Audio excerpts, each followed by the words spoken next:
Bueno, ante todo agradecer a la comisión organizadora por habernos invitado a dictar esta charla acerca de cefalea, que es definitivamente el tema más frecuente visto en consulta externa y es una de las enfermedades que va a quejar o ha quejado a la mayor parte de la población, ¿no? Se dice que el 90% de la población mundial en algún momento de su vida va a tener algún tipo de cefalea, ¿no? Vamos a hablar acerca de las cefaleas las más frecuentes. En este caso vamos a hablar de las primarias, la cefalea tensional, la cefalea tipo migraña, las cefaleas en clúster, la cefalea, otro tipo de migrañas, que definitivamente son las que más, por las que más acuden a consulta externa en el hospital.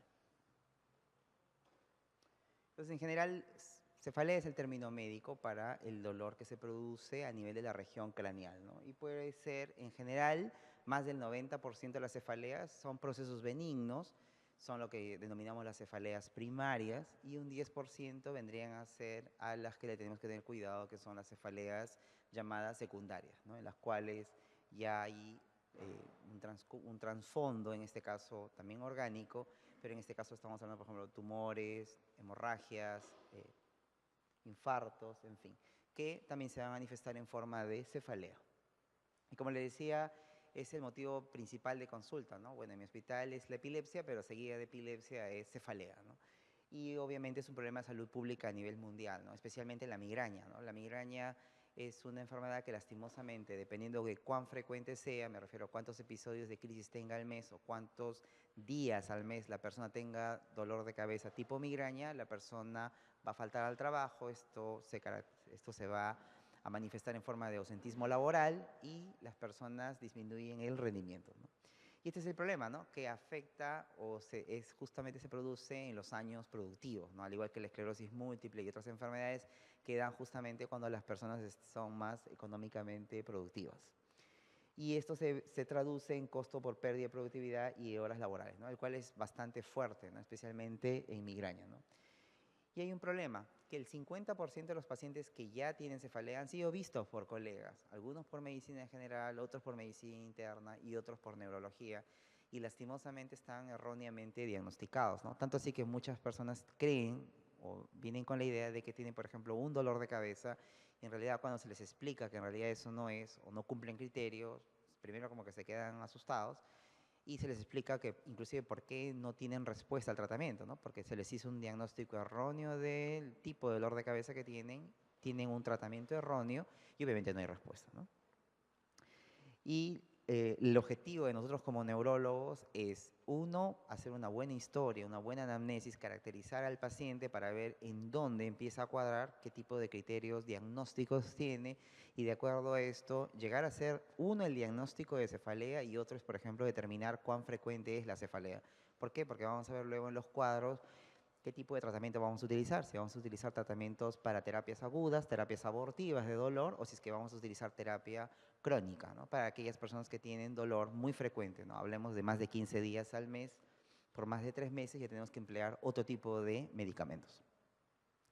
Y siempre, a veces en una consulta, más aún ustedes si es que van a estar en emergencia, no tenemos tiempo para poder demorarnos con un paciente y usualmente tenemos que incidir en la anamnesis en esto, ¿no? En ciertas preguntas que nos pueden indicar de que algo malo está pasando, ¿no? Básicamente el miedo es al famoso 10%, ¿no? En el cual las cefaleas son secundarias. Obviamente, de acuerdo a las características de la cefalea, si es una cefalea que se acompaña de fiebre, pensar posiblemente en una meningitis, si es que tienes una cefalea con signos meningios, o si es que tienes una cefalea brusca, ¿no? La famosa, el peor dolor de que haya tenido yo en mi vida, una hemorragia subaracnoidea, o por ejemplo también la cefalea centinela, ¿no? Personas que jamás tuvieron dolor de cabeza y de pronto empiezan con un tipo de dolor de cabeza que no cede, a veces hay que tener cuidado porque a veces muchos de ellos son, bueno, 20% de los que tienen hemorragia subaracnoidea han tenido cefaleas centinelas alguna vez en su vida o previas a la ruptura del aneurisma y es bueno identificarlos, ¿no? O aquellas cefaleas que anuncian la presencia de un tumor, ¿no? Estas que son a predominio nocturno, que empeoran con las maniobras de Valsalva, que tienen signo de hipertensión endocraniana y luego del vómito mejora el dolor de cabeza, ¿no? O en el caso de pacientes ya adultos mayores, en el cual tienen una sensación como si tuvieran una cuerda en un lado del cráneo, tenemos que identificar arteritis de la temporal, ¿no? En este caso, por el tipo de tratamiento que obviamente mientras más oportuno, mejor. Entonces, lo que tenemos que identificar en una anamnesis, cuando el paciente llega a la guardia, es esto, ¿no? Los signos de alarma. Las llamo las famosas banderas rojas, ¿no? ¿Qué es lo que tenemos que ver? Cuando es una cefalea intensa de inicio súbito, tenemos que estar atentos porque esta podría ser una hemorragia subarachnoidea o un sangrado, que sea una hemorragia intraparenquimal espontánea. El otro, por ejemplo, un deterioro reciente, una cefalea crónica. Por ejemplo, yo tengo migraña, mi migraña es así, así, y de pronto ahora tengo un dolor diferente, ¿no? O por ejemplo, yo tengo más bien una cefalea que usualmente siempre ha sido tensional y de pronto ahora tengo un dolor que tiene otras características. Eso tiene que alarmarnos. La otra, por ejemplo, si es que la cefalea yo tenía una determinada frecuencia, digamos 2 veces al mes, y una intensidad como que de 2, 3 sobre 10, y de pronto ahora se ha hecho mucho más frecuente, se ha hecho casi diaria, ya no es 2, 3 sobre 10, sino es 8, 9 sobre 10, entonces eso también tiene que llamarnos la atención. Lo otro, si bien la migraña en los adultos usualmente es unilateral, usualmente los que tienen migraña, los que tenemos migraña, sabemos de que esta nos puede doler en uno o en otro lado, ¿no? O nos puede doler en los dos lados, pero usualmente siempre en el adulto siempre percibe que tiene el dolor más intenso en un lado. Si un paciente te dice, yo tengo migraña, sí diagnosticada, pero toda la vida me duele en el lado derecho, por si acaso, en ese caso, más bien, solicita una imagen, ¿no? Si es que se acompaña, por ejemplo, de manifestaciones psíquicas y cefalea, no vas a pensar que es una cefalea primaria, piensa que tienes una cefalea secundaria. Si obviamente tienes una cefalea con convulsiones, eso ya hay una causa secundaria de, en este caso, del dolor de cabeza. Si hay papiledema, si es que hay signos de hipertensión endocraniana, o si es que tiene fiebre, signos meningios, estás ante una cefalea secundaria, ¿no? Y si es que tienes esto, ¿no? Que es importante, si es que tienes una cefalea precipitada por esfuerzo físico, ya sea, por ejemplo, por el gimnasio o al momento de tener coito orgásmico o posorgásmico, la persona tiene que tener cuidado porque en este caso podría estar avisándole de que puede tener una cefalea, en este caso de origen vascular. A veces un poco por el tabú, les da miedo decirlo, no van al neurólogo, algunos sí se asustan y van y nos cuentan, ¿no? En este caso, ya sea por ejercicio físico o las coitales, tienen que ir al neurólogo porque ellos tienen que ir a imagen para descartar hemorragias, aneurismas. Si es que son la típica tos, paciente que te dice, yo nunca tengo dolor de cabeza, pero basta que tosa y me empieza el dolor de cabeza, es bueno que vaya al neurólogo porque en ellos tenemos que ver si es que tiene una malformación Lerner-Chiari, el descenso de las amígdalas cerebelosas que le está provocando un dolor de cabeza, ¿no? La cefalea también que tiene cambios en posturales, también tiene que ir porque hay que descartar si es que no tiene algún tipo de neoplasia. Entonces, en el tiempo corto que a veces uno tiene en la consulta, es importante poder descartar que el paciente tenga alguno de estos signos de alarma, ¿no? Que es lo que normalmente hacemos. En algunos sitios lo tenemos, en los que tenemos consulta protocolizada, en mi hospital lo hay, no soy yo el encargado de cefalea, pero esto está en forma de checklist, entonces usualmente para no olvidarnos nada, lo tenemos ahí. Si es que sale positivo, al menos por protocolo en mi hospital, si es que sale positivo alguno de los signos de alarma, el paciente automáticamente va a imagen, ¿no? Y obviamente de lo que estemos sospechando va a ir a tomografía o a resonancia magnética, ¿no? Entonces, de todos los dolores de cabeza, definitivamente el más frecuente es la famosa cefalea tensional, ¿no? La cefalea tensional es la cefalea de por sí más frecuente, es más frecuente en mujeres y es por lo que mayormente acuden a consulta externa, ¿no? En un país civilizado que tiene buenos sistemas de referencia, los neurólogos casi no vemos este tipo de cefalea, ¿no? Porque es la cefalea más simple que hay. Solamente nos mandan las cefaleas tensionales cuando son crónicas y cuando tienen que recibir tratamiento profiláctico, ¿no? Y ustedes van a ver por qué, porque el tratamiento es con AINES, ¿no? Entonces, que un neurólogo del tercer nivel te esté prescribiendo aspirina o paracetamol, como que no tiene mucho sentido, ¿no? Entonces, en otros países usualmente esto no lo ve neurología, lo ve medicina general, o debería de verlo.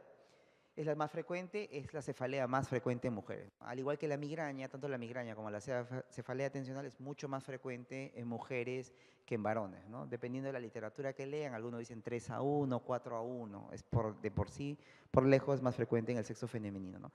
Y la característica es típica, ¿no? El paciente entra al consultorio y se empieza agarrando ambas sienes, ¿no? La calidad de esta cefalea es una calidad opresiva, ¿no? El paciente siente como que algo le está aprisionando la cabeza, ¿no? A veces te dice, siento como un gorro que me duele, me presiona acá, me presiona en la región posterior, ¿no? Y esta usualmente es la cefalea de tipo tensional. Usualmente tiene criterios, ¿no? Es una cefalea que puede durar desde 30 minutos y puede llegar a durar incluso hasta una semana entera, ¿no? Usualmente la intensidad, utilizamos las escalas subjetivas de dolor, le decimos, imagínense que el dolor, el peor que usted ha tenido en su vida es un 10/10, este dolor de cabeza ¿en cuánto quedaría? Y te dicen 2, 3, 4, usualmente hasta 5, ¿no? Cuando es por encima de 5 ya se considera que es moderado severo, que es más frecuente más bien en la migraña. En el caso de ellos te dicen, sí, me molesta un poco, pero y está por ahí, no es un dolor severo, ¿no? Y a diferencia de otras, normalmente en esta cefalea el paciente hace ejercicio o hace actividad física y el dolor se le va por completo incluso o mengua bastante, ¿no? A diferencia, vamos a ver, del migrañoso, que el migrañoso no hace eso, ¿no? También es una cefalea que no debería ser agravada por valsalva, ¿no? Por tos o al momento de pujar, no debería incrementar. Y como les decía, de acuerdo a la intensidad se clasifica, ¿no? En episódicas infrecuentes, las frecuentes y las crónicas. Porque es bueno clasificarlas por el tratamiento, ¿no? En las primeras, dependiendo, si es que es menos de una vez por mes, o sea, menos de 12 veces al año, vamos a poder utilizar, vamos a ver luego, AINES. En el caso, si es que ya son crónicas, vamos a tener que utilizar medicación profiláctica, los 4 son antidepresivos. En el caso de las episódicas frecuentes, vamos a quedarnos como que en el limbo, ver qué cosa vamos a poder tratar. Vamos a ver si es que llegan a ser entre dos. Algunos dicen que cuando ya son más de 12 días al mes, cuando son más de 2 veces por semana, o sea, 8 al mes, ya el paciente debería de ir a tratamiento crónico. Y estos son los criterios. Entonces, normalmente lo que tenemos que hacer cuando un paciente llega a la consulta, si sospechamos que es una cefalea tensional, es ver que cumplan estos criterios, ¿no? Usualmente, por lo menos 10 episodios, entre 1 y 15 días al mes, por al menos 3 meses, usualmente entre 12 días a 180 días al año, y que cumplan estos criterios, ¿no? Usualmente la cefalea, como les decía, 30 minutos a 7 días, y tiene que tener por lo menos 2 de los siguientes criterios. Normalmente la cefalea tensional es bilateral, a diferencia de la migraña que es unilateral, estamos hablando de adultos, es opresiva, no es pulsátil, la migraña sí, es de intensidad leve a moderada y esto es lo que le contaba, ¿no? No se agrava con la actividad física, que es una pregunta importante en la anamnesis, ¿no? Decirle, con usted le duele la cabeza, ¿qué hace? El que te diga que se echa a la cama, duerme y apaga la luz y no quiere que nadie le moleste, ese tira para la migraña, ¿no? El que te dice que más bien se pone a caminar, se distrae, se yoga, tai chi, llama al amigo, a la amiga y se ponen a conversar y se le va el dolor, ese es tensional. El que te dice que está intranquilo, ese más bien va posiblemente para un clúster. Y obviamente tiene que haber ausencia de náuseas y vómitos y pudiera tener sonofobia o fotofobia, uno de ellos. Y obviamente no tiene que ser atribuida a otro trastorno. Si el paciente tiene estas características, lo catalogas de una cefalea tensional. Le preguntas cuántas veces le duele en el mes o en el año y lo clasificas. Y de acuerdo a eso le das el tratamiento. Normalmente muchos de los pacientes con cefalea tensional se dan cuenta que cuando se distraen, usualmente un gatillo es el estrés, cuando se distraen, conversan, el paciente se le va el dolor. Si no se le va, podrías utilizar esto, ¿no? Podrías utilizar AINES, podrías utilizar también paracetamol, en este caso dosis bajas, vamos a ver que en migraña vamos a utilizar dosis más altas, acetaminofén, aspirina, ibuprofeno, ketoprofeno, naproxeno, diclofenaco, como evidencia, ¿no? O sea, tenemos una serie de fármacos que podríamos dar. Como se dan cuenta, no es una receta difícil, ¿no? Es una receta que puede ser hecha en cualquier centro de salud. Y bueno, cafeína tiene evidencia B. Pero cualquiera de estas pastillas que le demos al paciente, un paciente que tú examinas en consulta, es el problema que tenemos, en primer nivel ya no los examinan, segundo tampoco, y nos lo mandan de frente al tercer nivel, ¿no? Siempre le pregunto al paciente, ¿y lo examinaron? No. ¿Le dieron tratamiento? No. ¿Y por qué lo mandan al neurólogo? No sé, le dije, te dolía la cabeza y me lo mandaron. Entonces, son pacientes que ni siquiera han hecho algún tipo de trial para ver si es que mejora con este tratamiento, ¿no? La mayoría va a mejorar con este tratamiento. Si son, como le decía, menos de 12 veces al año, el paciente va a mejorar, ¿no? Y no necesita recargarnos nosotros en el tercer nivel de atención. En el caso que el paciente cumple estos criterios, como les decía, si tiene 2 a 3 episodios por semana o tiene más de 15 episodios al mes, si es que, por ejemplo, la cefalea ha progresado en frecuencia y en severidad, o si es que empieza a desarrollar efectos adversos, por ejemplo, los AINES, ¿no?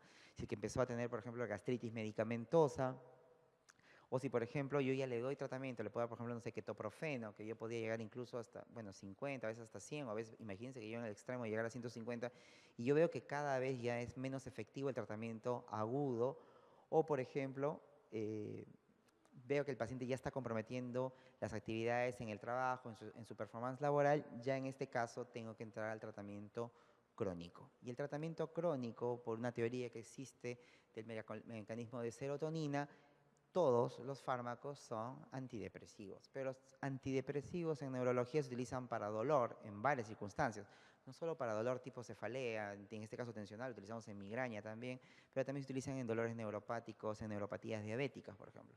En este caso utilizamos la vieja y reconocida amitriptilina, ¿no? Que es el medicamento que más utilizamos, ¿no? En este caso se puede utilizar de dosis bajas, la amitriptilina en Perú viene de 25 miligramos. El peruano como que es medio sensible, usualmente no le damos la pastilla entera porque lo tumba, lo dopa, porque un efecto colateral de la amitriptilina es sueño. Y ese es el problema que tenemos con estos fármacos. 3 de ellos tienen como efecto colateral sueño. Si es que el paciente no duerme bien en la noche, le va a caer muy bien, pero si es que no, no le va a ir tan bien. Amitriptilina, mirtazapina y clomipramina tienen como efectos colaterales sueño. Y también una cosa que no es muy querida por el paciente es el incremento del apetito. Amitriptilina, mirtazapina y clomipramina tienen el riesgo de incrementar el apetito y que el paciente incremente de peso. Entonces, pero es un fármaco que funciona bien.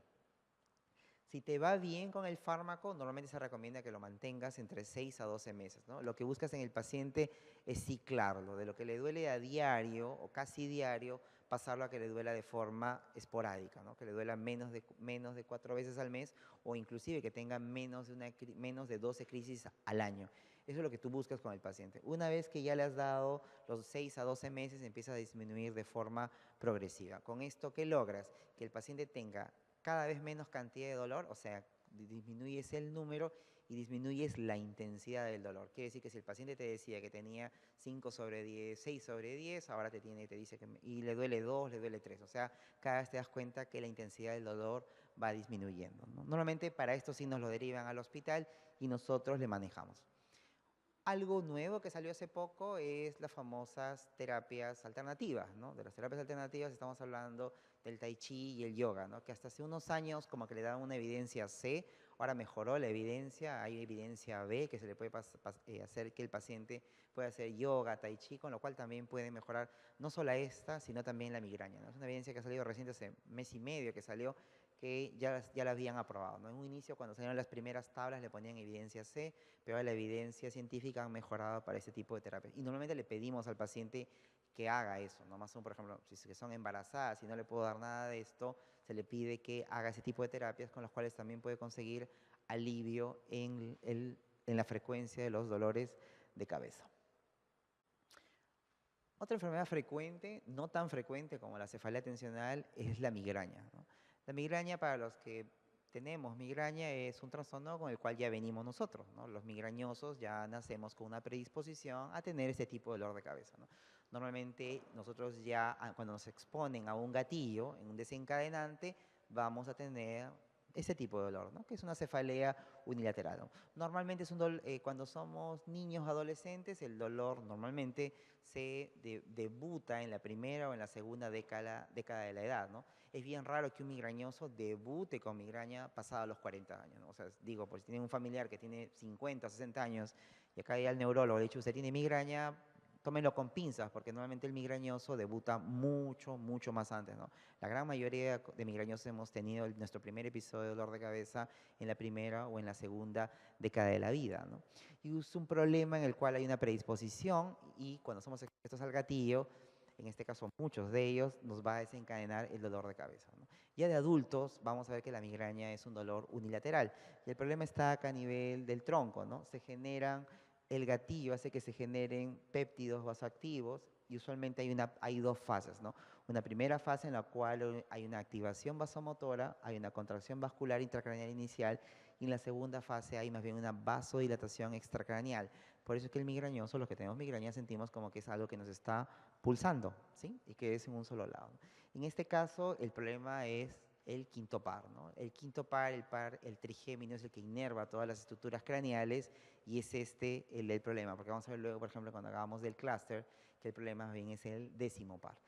Y Una vez que se activa, para el 20% de los pacientes que tienen las famosas migrañas con aura, porque el 80% no tenemos aura, el 20% tienen algo que se llama una depresión cortical propagada, y esto hace que ellos lleguen a ver los destellos de luces, también conocidos como fotopsias, o los puntos negros, también conocidos como escotomas, ¿no? En ellos les avisa la migraña que va a venir, y usualmente lo hace 5 a 60 minutos antes de que se vaya a producir el dolor, ¿no? Es importante que reconozcamos esto, porque si es mujer y tiene aura, ella no debería utilizar anticonceptivos que contengan estrógenos, porque mujer que tenga migraña con aura, si utiliza anticonceptivos con estrógenos, tiene mayor riesgo de hacer infartos cerebrales. Entonces es una cosa que deberíamos siempre de preguntarlo para que en el tiempo no haya un caso, obviamente, sin querer, de negligencia por haberle dado a una mujer estrógeno sabiendo que tiene migraña con aura. Y también esto es bueno saberlo porque hay ciertos fármacos que no les vamos a poder dar a los migrañosos con aura, que sí se lo podemos dar a los que no tenemos aura. Y la migraña tiene que cumplir igual criterio, ¿no? Normalmente son al menos 5 episodios en los cuales el dolor de cabeza duraba entre 4 a 72 horas y cumple los siguientes criterios. Uno, que tiene que ser unilateral, ¿no? La migraña en el adulto tiende a ser unilateral. A veces puede ser bilateral, pero tiende a ser unilateral, o el paciente percibe mayor cantidad de dolor en un lado. La naturaleza del dolor también, a diferencia de la tensional que era opresiva, la migraña es más bien de tipo pulsátil. La otra es que es moderada a severa, les contaba, ¿no? Si tú le dices escala subjetiva del dolor, te va a decir que está por encima de 5, ¿no? 7, 8, 9, algunos que tienen 10 incluso terminan en la emergencia, ¿no? Y esto es agravada por el movimiento. No hay migrañoso que te diga que con el dolor de la migraña se va a ir al parque a jugar, a saltar o se va a ir a hacer ejercicio. Eso no existe. El migrañoso, por naturaleza, nosotros nos vamos a ir a acostar, vamos a apagar la luz y que nadie nos moleste la paciencia. Eso es lo que hacemos los migrañosos. Y al menos debería tener un síntoma asociado, o náuseas y vómitos, o fotofobia, o sonofobia. Con que cumplamos estos criterios, estamos catalogando que alguien ya tiene migraña. Si a esto se agrega que el paciente tiene estos síntomas neurológicos focales, ¿por qué se dice síntomas neurológicos focales? Porque no toda aura es la visual o es la que tiene en forma de escotoma. También se puede dar en forma de parestesias, sensación de adormecimiento en la cara o en las extremidades. En promedio la mayoría duran 20 minutos, pero deben ser más de 5 y no menos de 60. Pero si usted le pregunta a un paciente que tiene las parestesias en forma sensitiva, te dicen, sí, me dura como que 20 minutos y a los 20 minutos me empieza el dolor de cabeza. Ese también es un tipo de aura. Y usualmente, como decía, 5 a 60 minutos y luego de eso viene el dolor de cabeza, la migraña, ¿no? Y obviamente es un dolor que no es atribuido a otra enfermedad. Si el paciente cumple los criterios anteriores más estos, entonces se dice que es un paciente que tiene migraña con aura. Una vez que hemos hecho el diagnóstico, decimos, tienes migraña con o sin aura, tenemos que ver qué tan frecuente es. Si es que igual que el anterior, si le duele menos de 4 episodios al mes, entre 4 a 15, o si es que tiene más de 15 episodios al mes. ¿Por qué? Porque de eso va a depender el tratamiento. Si el paciente dice, a mí me da migraña, pero me duele una vez al mes, le doy tratamiento abortivo. Pero si el paciente te dice, yo estoy con migraña, tengo como que 6 ataques al mes, pero me queda dolorido y termino teniendo 15 días al mes de dolor, en ese caso tienes que darle tratamiento profiláctico. Porque usualmente el paciente en migraña sí falta al trabajo, deja de producir, y en este paciente sí tienes que darle tratamiento profiláctico, o sea, pastillas que están orientadas a que disminuyan la frecuencia e intensidad de los dolores de cabeza. Entonces igual en otros países civilizados, las migrañas simples tampoco van al neurólogo, solamente les mandan las complicadas. Pero en fin, porque el tratamiento cuando son cefaleas que no son muy fuertes de intensidad, le puedes dar aspirina, pero a diferencia de lo que ustedes vieron con las tensionales, en migraña utilizamos dosis más altas de AINES, ¿no? Puedes dar la aspirina, incluso puedes llegar a 1000 miligramos y hasta a veces puedes llegar hasta 4000 miligramos día de aspirina. Obviamente el estómago es el que vas a patear. El ibuprofeno normalmente de arranque les mandamos 800 miligramos si es que son adultos. El paracetamol le damos, arrancas con 500, pero normalmente les damos 1 gramo condicional a dolor.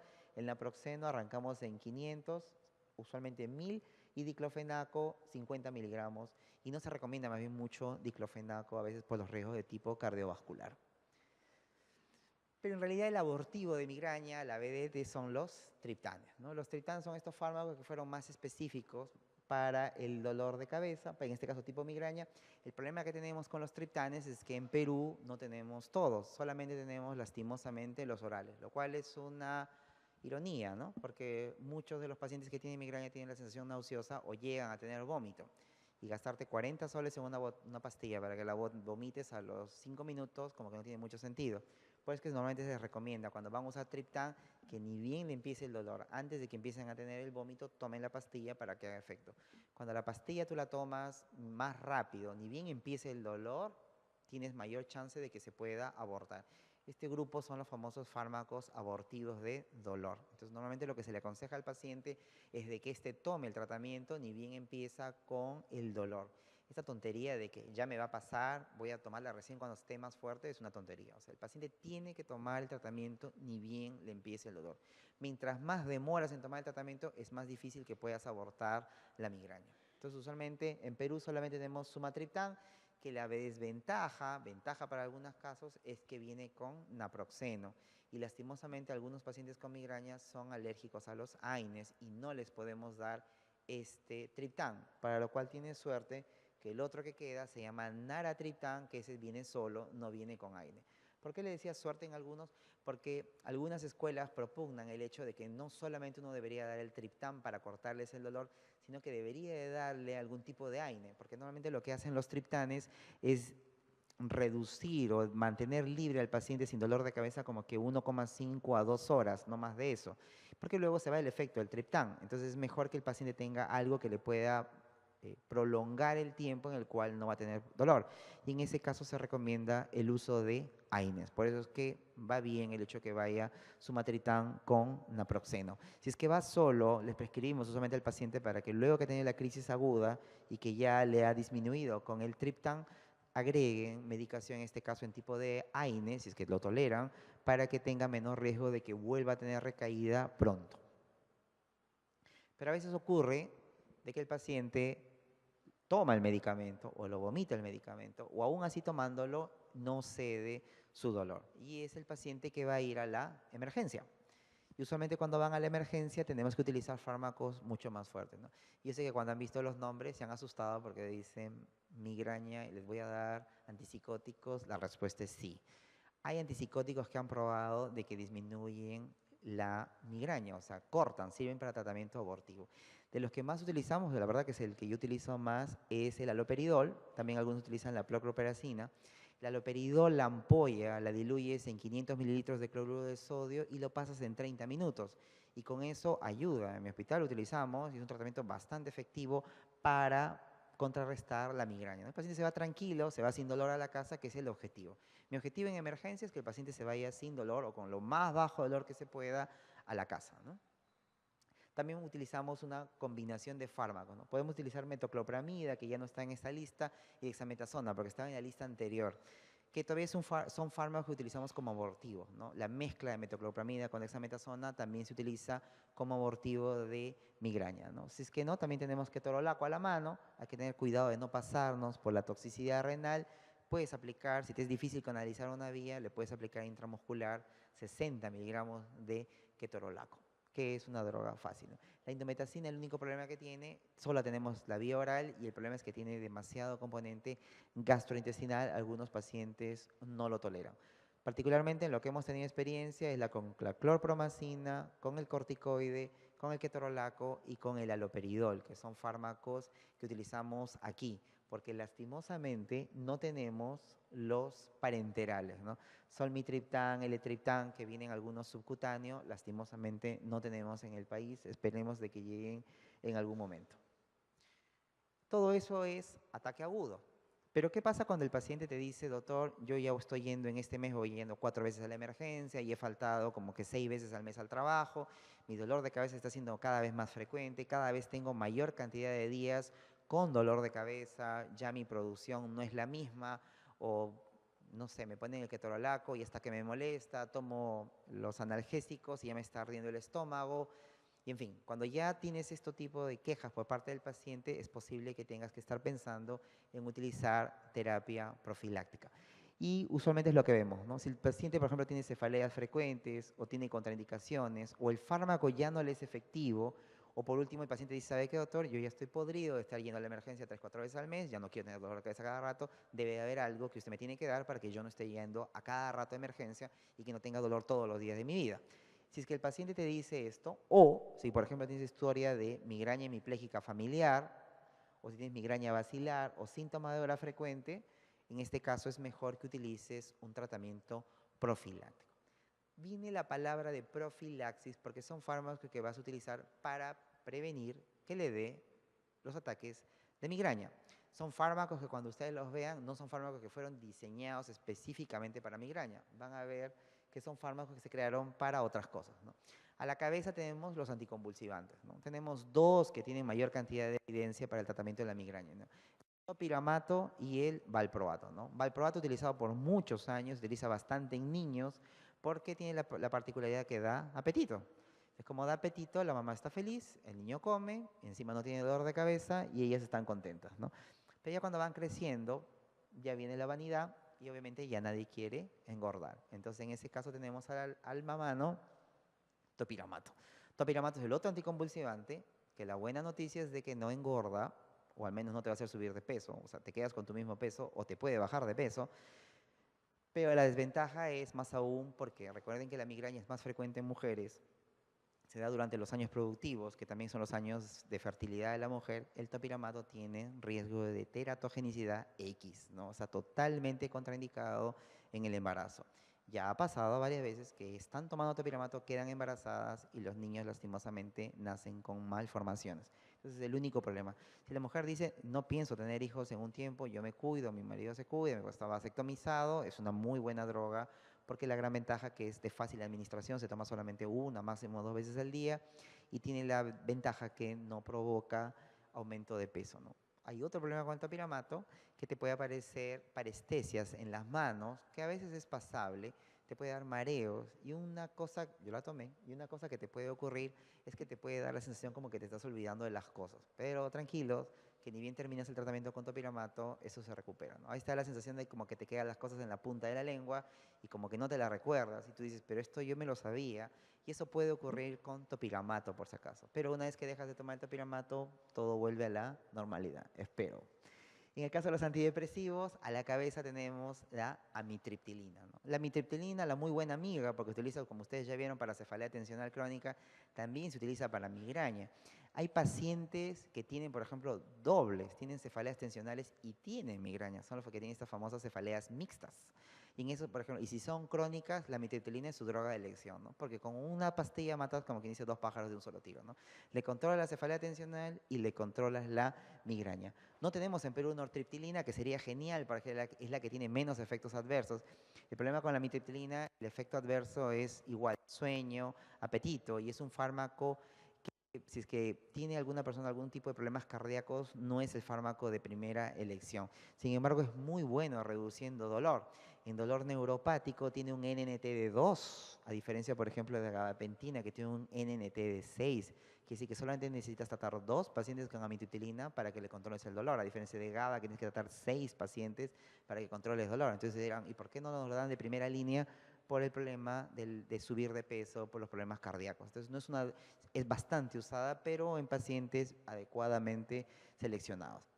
Las otras drogas que también tienen bastante tiempo son los beta bloqueadores. Atenolol, propranolol, bisoprolol, metoprolol, nadolol y timolol.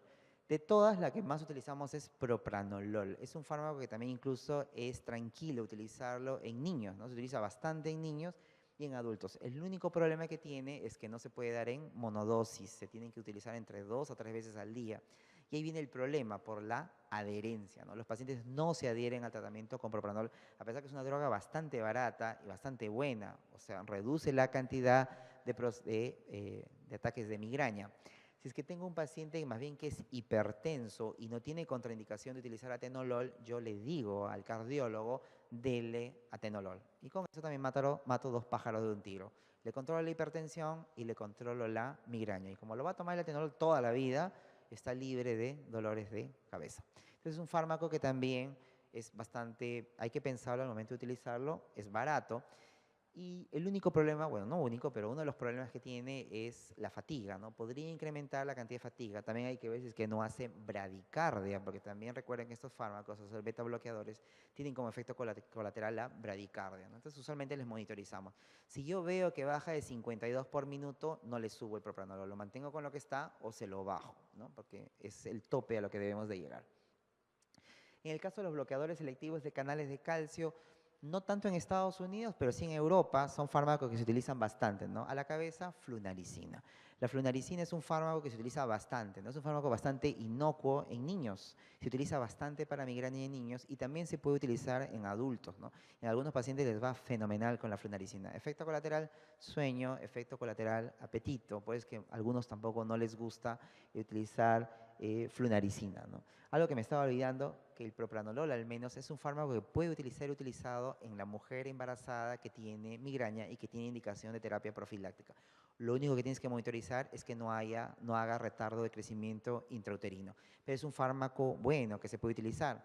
Otro fármaco que se puede utilizar en mujeres embarazadas es la amitriptilina, pero solamente el primer y el segundo trimestre. El tercer trimestre no se recomienda utilizar amitriptilina. Y en propranolol, vigilar que la mujer no está haciendo retardo de crecimiento intrauterino. En el caso de los inhibidores de recaptación de serotonina, evidencia B le da a la venlafaxina. La venlafaxina corresponde a un grupo de antidepresivos que se denominan los duales, ¿no? Los que inhiben la recaptación de serotonina y de noradrenalina. Y por ahí vendría la cosa, y también se ha visto que podría ser útil en migraña. Por ejemplo, si un paciente me dice que está medio depre y encima me dice que él duerme bien y que más bien tiene somnolencia durante el día, yo en este caso más bien le daría venlafaxina, ¿no? Porque no tiene este efecto colateral del sueño. Otras personas han utilizado el Celecoxib, esto más de la experiencia en enfermedades reumáticas, que son pacientes que utilizan sí los inhibidores de la COX por larga data. Se ha visto que ellos también reducen la cantidad de episodios de migraña. Particularmente no lo hago. No tenemos metisergida y raramente utilizamos toxina botulínica. La toxina botulínica tiene un protocolo de tratamiento, normalmente es un tratamiento ya casi de rescate, cuando las otras terapias han fallado. Otra ventaja que tenemos, dos antihipertensivos que también podemos utilizar. A la par del atenolol, podemos utilizar también lisinopril con evidencia A y candesartán con evidencia B para tratamiento de la profilaxis en migraña. Ventaja que también estos fármacos controlan la hipertensión arterial. Entonces, si es un paciente que es hipertenso, que sufre de migraña, estos serían los fármacos ideales para el paciente. Si la paciente está embarazada o la paciente está buscando quedar embarazada y obviamente tiene miedo de que su prole nazca con algún tipo de malformación, estos dos son los fármacos que podríamos recomendarles en ella. Riboflavina en dosis de 400 miligramos por día y el otro es el citrato o el óxido de magnesio. En Perú no tenemos citrato, tenemos óxido de magnesio. Conste que no estoy diciendo magnesol ni ninguna de esas tonterías, estamos diciendo claramente óxido de magnesio. El óxido de magnesio lo preparan en Universal a pedido y usualmente la dosis del óxido de magnesio es entre 400 a 500 miligramos día, con la cual la paciente, más aún la paciente mujer en edad fértil que está buscando concebir y que obviamente tiene miedo de tener algún tipo, de que su bebé nazca con algún tipo de malformación, estas, quién sabe, son las drogas de elección, ¿no? Si tiene familia en Estados Unidos, le mando traer la riboflavina. Si es que no, puede comprar acá en Perú el óxido de magnesio. Inicia tratamiento y también se ha visto que reduce la cantidad de episodios de migraña, ¿no? Yo he tenido 5 pacientes que han recibido, están embarazadas, sus hijos están creciendo bien y no tienen ningún problema y el citrato de magnesio les funcionó perfecto. ¿Por cuánto tiempo? Normalmente lo damos por 6 meses, a veces lo podemos alargar hasta un año dependiendo. Nunca se cortan de golpe, si no se van haciendo un retiro progresivo, excepto obviamente los antihipertensivos, que así el paciente se los va a quedar de por vida mientras tenga la hipertensión. Y bueno, esto es ahorita, pero ya ahorita ustedes ya deben haber escuchado de los monoclonales, ¿no? Ya en 2 años ya debe llegar al país los monoclonales, pero ya se mandó a EMA y todo, bueno, ya pronto también a FDA la aprobación de los monoclonales. Los anticuerpos monoclonales, como ustedes saben, están en todo, ¿no? Están en esclerosis múltiple, en enfermedades desmielinizantes y también entraron al mundo de las migrañas. Son fármacos que están específicamente diseñados, son los anti-CGRP, o sea, el receptor relacionado al gen de la calcitonina, que han sido relacionados específicamente, diseñados para eso, ¿no? Se ha visto que este péptido se eleva durante los ataques de migraña. Entonces crearon un monoclonal que justo se encarga de, ese es su target. La ventaja que es un fármaco que esta vez sí está diseñado para migraña, a diferencia de todos los otros que ustedes han visto, que obviamente ninguno fue diseñado para migraña, este es un fármaco que sí está diseñado para migraña. Y la otra ventaja es que se aplican de forma mensual, tipo insulina, viene en tu cajita con tus ampollitas y tú simplemente lo colocas acá y se acabó tu problema. Y estás libre de dolor por un mes hasta que te colocas la siguiente ampolla. Son fármacos que han sido diseñados específicamente, ¿no? Hay varios, los 5 grandes laboratorios van a sacar los monoclonales, tienen Erenumab, Fremacizumab y otros más, que están ya aplicando a EMA para que les dé la aprobación para poder ser utilizada en migraña episódica frecuente y crónica, ¿sí? O sea que posiblemente en 2 años vamos a tener que agregar acá los anticuerpos monoclonales. Ok. Y sí tengo otro grupo de cefaleas que se llaman las cefaleas trigeminales. Las cefaleas trigeminales tenemos varias, pero de las que vamos a tratar es la cefalea en racimo, ¿no? Porque en este caso, para hacer un poco de justicia, este dolor de cabeza más bien es más frecuente en varones, ¿no? Depende de la literatura que lean, es de 4:1 o hasta de 9:1 la diferencia en proporción que hay en esta cefalea, ¿no? Y puede existir una predisposición genética y el riesgo en familiares de primera línea son entre 14 a 39 veces comparado con los de la población general y los de segunda línea entre 2 a 4 veces, ¿no? Igual es una cefalea que se presenta en la edad productiva del paciente, entre los 20 a 50 años, ¿no? Hay formas episódicas y crónicas como la migraña y es mucho más rara, ¿no? Solamente un 0.1% de la población. Pero es importante diagnosticarla porque muchas veces este dolor de cabeza es confundido con migraña y al paciente lo tratan como migraña. Para su suerte, algunos fármacos sí son comunes, pero otros no. Vamos a ver que en la crisis aguda el tratamiento es ligeramente diferente que el de la migraña, ¿no? Usualmente los ataques pueden recurrir entre 1 cada 48 horas, se pueden dar varias veces en el día, hasta 8 veces, y usualmente se produce más o menos como que a la hora, 2 horas de haberse quedado dormido el paciente, ¿no? El dolor es típico, no es un dolor en un solo lado, está dentro del grupo de las hemicráneas, y la diferencia es de que usualmente tienen, a diferencia de la migraña, que también duele en un solo lado, el paciente con cefalea en clúster, cefalea en racimo, también llamada cefalea de Horton, tiene inyección conjuntival, o sea, el ojo se le pone rojo. Lagrimea, y usualmente tiene epífora, y también tiene rinorrea, pero por un solo lado de la cara, no tiene por el otro lado. Y a diferencia, y siempre les digo esto, cuando ustedes van a la emergencia, de diferencia entre un paciente migrañoso y un paciente con cefalea en racimos, es que mientras que el migrañoso está que mírame y no me toques, este paciente más bien está intranquilo, se mueve. Él no está buscando quedarse quietecito, ¿no? Este paciente más bien está intranquilo. Es un dolor bastante fuerte, pero lo que él no quiere es echarse a reposar y quedarse sin hacer nada. Igual son al menos 5 ataques, en este caso los dolores son en un solo lado, usualmente son orbitales o supraorbitales y o temporales, y usualmente son severos, ¿no? Duran entre 15 y 180 minutos y usualmente tienen estos síntomas, ¿no? Lo que les contaba, la inyección conjuntival, la congestión nasal, el edema palpebral, que inclusive hace como que si tuviera un ojo más pequeño que el otro, puede haber también sudoración facial de un solo lado, como si fuera un Horner, puede haber miosis y puede haber sensación, en este caso más bien hay sensación de intranquilidad o agitación a diferencia de la migraña, ¿no? Los ataques tienen una frecuencia de 1 cada 48 horas o se pueden dar, como les decía, hasta 8 al día y obviamente hay que descartar otras causas. En este caso se cree que el nervio involucrado es el 10º par, el nervio vago. Y el tratamiento, lo primero que le dice a este tipo de pacientes es no más alcohol, porque el alcohol se ha visto que precipita los ataques en clúster, ¿no? Y en el tratamiento agudo, como les contaba, se puede dar sumatriptán, que es la misma pastilla que damos para la migraña, pero a veces no tienen triptán, como les contaba, me cuesta como 40 soles. Lo otro que le puede utilizar es inhalación de oxígeno a flujo elevado, ¿no? Usualmente les ponemos una mascarilla, le pasamos 10 a 15 litros por minuto, se lo mandamos por 10 a 15 minutos, 3 veces, y el paciente le cedió el dolor. Y simplemente pasando el oxígeno le cortas el dolor. Pero a veces el paciente tiene ataques muy frecuentes, más de 15 días al mes, y él tiene que recibir tratamiento profiláctico. Pero el problema es que las crisis son tan intensas que en él sí vas a tener que hacer lo que se llama un tratamiento puente. Quiere decir que hasta que le funcione el profiláctico, tú le vas a dar algo para que el paciente esté más tranquilo y con menos ataques. Porque recuerden que la profilaxis, tanto en la tensional como en la migraña, como en esta, no es inmediato. Cuando tú le das a un paciente profilaxis, le dices que por lo menos va a demorar entre 4 a 6 semanas en que él note que hay un cambio, por si acaso. no es inmediata la respuesta con la profiláctica. Aquí a la cabeza va verapamilo, pero también podemos utilizar litio, valproato, melatonina. La melatonina va bien porque no tiene efectos colaterales casi, salvo sueño, y es un fármaco bastante bien tolerado por las personas. Se puede utilizar también topiramato, gabapentina e indometacina, ¿no? Particularmente utilizo melatonina, utilizo verapamilo y a veces topiramato, ¿no? Son los fármacos que más utilizamos para este tipo de cefaleas. No es muy frecuente, en el hospital tendré 4 y de ahí no pasan, ¿no? Otro tipo de dolor de cabeza es la migraña basilar, ¿no? Porque esta más bien tiene también los síntomas unilaterales, pero los síntomas son más de tronco. El paciente puede tener diplopia, vértigo, como lo vamos a ver luego. Puede afectar a ambos géneros, pero siempre tira un poco más para las mujeres, dice entre 7 a los 20 años, y el paciente puede empezar con un tipo de migraña basilar y luego puede evolucionar a una migraña común, ¿no? Los ataques igual duran más de 5 minutos y se pueden dar secuencialmente, incluso hasta en periodos de 5 minutos, ¿no?